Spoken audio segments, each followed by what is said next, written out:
Hey guys, so I'm really excited to talk about this subject. I was sitting here thinking about what I want to write on tonight, and this idea that for me came up a couple days ago, and it's kind of been stuck with me since. Has really kind of captured my night tonight. So, and that was actually what I was going to write about, but I figured that I'd do a little talking on it.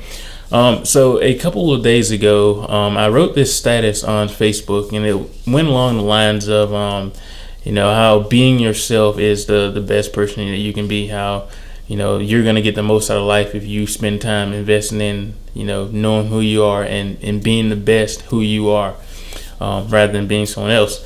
So, as I wrote the other night,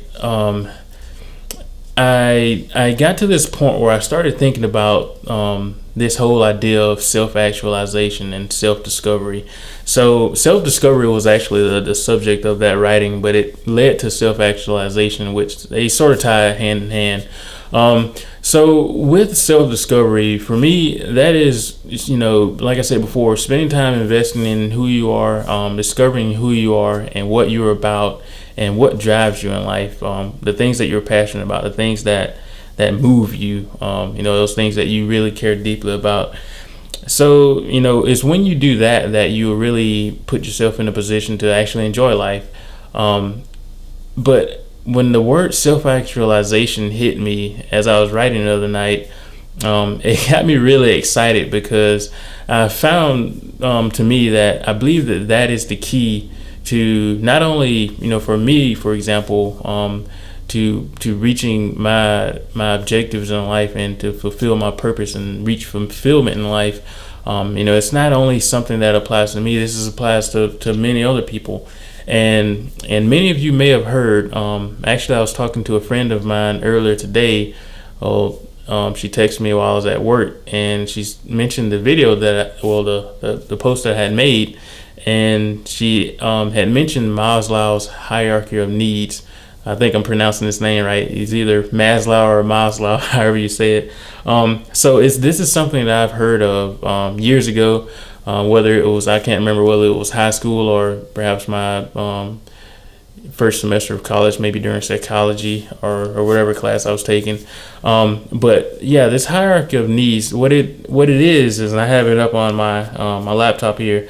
It's a representation of our needs, and it's depicted in a pyramid form in which at the bottom of the pyramid you have your basic needs, such as your things that you need to survive: food, water, a place to stay, all those sorts of things that we need that help us move forward on a day-to-day basis. And above that we have our safety needs, security needs, those a feeling for security, and I guess that corresponds also with the home or whatever, where you're just you're not consumed in fear, or you're not very anxious about the things that are going on around you. And above that, we have this level that is referred to as the psychological needs, and I'm gonna have this on the screen so you'll be able to see this along with me. So that's belongingness and your love needs, your relationships, your friends. A step further is your esteem needs, and they show feelings of accomplishments. I guess you can tie that along with not feeling like you're simply just drifting in life, that you're actually accomplishing something. And above that is actually the stage that I want to talk about here, and that's self-actualization. And I have a couple of meanings or definitions that I've kind of found randomly online. And don't be so focused on the specific definition, because the whole point is what it is. So one definition of this is the achievement of one's full potential through creativity, independence, spontaneity, or however you say that. I botched that word. Excuse me. And the grasp of the real world. Not that last part is. I guess that applies. So one of the other definitions I have here is the need for personal growth and development that exists throughout your life. If you're actualize, you work hard to grow and become who you want to be in life and reach your full potential. I actually like that definition because it mentions becoming who you want to be, being who you want to be, and reaching your potential by being who you are. And that is the whole key that I believe for me is the key to happiness in life, the key to success and whatever you're doing is being who we are in the process and discovering who we are in the process. So the post that I had made the other night that really sort of shook me at that time was think about your mind in a way as you can see this telescope back here. I'm a real space fanatic. You may have seen in my other videos, the things I have on the pictures I have on my walls and everything. But so picture your mind as the universe. And I don't want to talk about anybody's beliefs or whatever. I respect everyone's beliefs. But just think about it this way.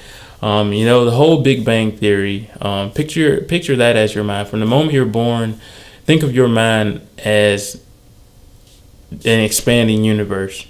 So at that point in time, everything's moving so fast that you can't really get a grasp of everything that's happening around you. And if you think about that as a child, a lot of things in life you don't necessarily comprehend.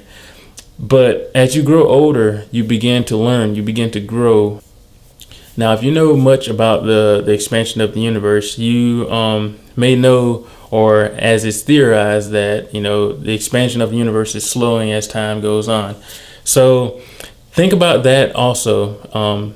As time goes on, things are starting to slow down. You're starting to comprehend your environment. You're starting to comprehend emotions. You're starting to comprehend, everything that's going on around you. It makes sense. So compare your age as perhaps when you were 5 years old to when you were 10 years old, 20 years old, however old you are now. So you understand things a little bit better than you did at that younger age, that younger stage in your life. So as time goes on and as these things in your mind don't expand as much, you are able to capture them. The things that you pick up and see on a day-to-day basis and the emotions that you have, you're able to capture those and really think about them. So the people who actually spend time, just going deep into their mind and venturing out and not having that fear, as you can think of that as in, traveling through the universe to discover things, as mankind is uncovering things in the universe as well, perhaps through satellites and those sorts of things. But still, it's to me, it's a good representation of our discovery when we venture deep into our minds and we venture into ourselves to find out who we really are and what we're really passionate about and what really drives us. So when we spend time in our life to do that, and we spend time to discover ourselves, and we live our life connected to that, our identity, when we connect our passion to our identity, and those things go hand in hand. I think that is a major source of happiness. That's a major source of fulfillment in life, and that's a major source of achieving the things that you want to achieve in life. And guys, this is really my little take on it. But of course, there's no guarantee or anything. But I really believe that this sets us up for a great chance of actually finding that fulfillment in life. And like I said, I was really excited when I had come to this realization, because I think that is the one key that I needed for my life. So the reason that many people may not reach this state of self-actualization is because they don't spend time searching within themselves. And that's an important thing. I think you have to actually reach that point, or you actually have to tell yourself that you're going to try to discover who you are. The funny thing with me and throughout my experience is, I graduated high school back in 2010, and I like to say that during those years in college and, shortly afterwards, I spent a lot of that time searching for what my purpose was in life. And the funny thing is, I didn't necessarily know what this hierarchy of needs was. Like I said, I heard of it before when I was in, maybe my high school or early college. I heard of it before, but I never really had a reason to look further into it and understand it beyond, what a lecturer may have said. But the funny thing is, I think that through all that time, when I was in college and afterwards, when I was searching for my purpose, I think, that was the active side of things when I was searching for my purpose. But I think subconsciously, I was always looking to discover who I was. I just simply didn't know it. And I've reached this point where recently I know what my purpose is. And, I'm always trying to figure out how I'm going to achieve it, or, looking for ways to achieve it. But the whole discovery for me of self-actualization, it's a little bit funny because, as I said, I think that I've been searching for that subconsciously. I just didn't know it. But it's funny, the whole process, because that I'm just now getting to the point where I realized it. So looking back, I think that it took all this time for me to actually reach that point where I can say, hey, I'm going to seriously dig down and discover who I am. And that's the funny thing about it. So that I think that it's not one of those things that you can find quickly. I don't know how long it's going to take as I, search for it. And maybe I've already gotten really close to it, or maybe I'm really on the path of discovering and actualizing myself. But, you don't necessarily know how long that's going to take. I don't necessarily know how long it's going to take. And for many, it could take many years. Many of you may have realized it. Several of you may not have.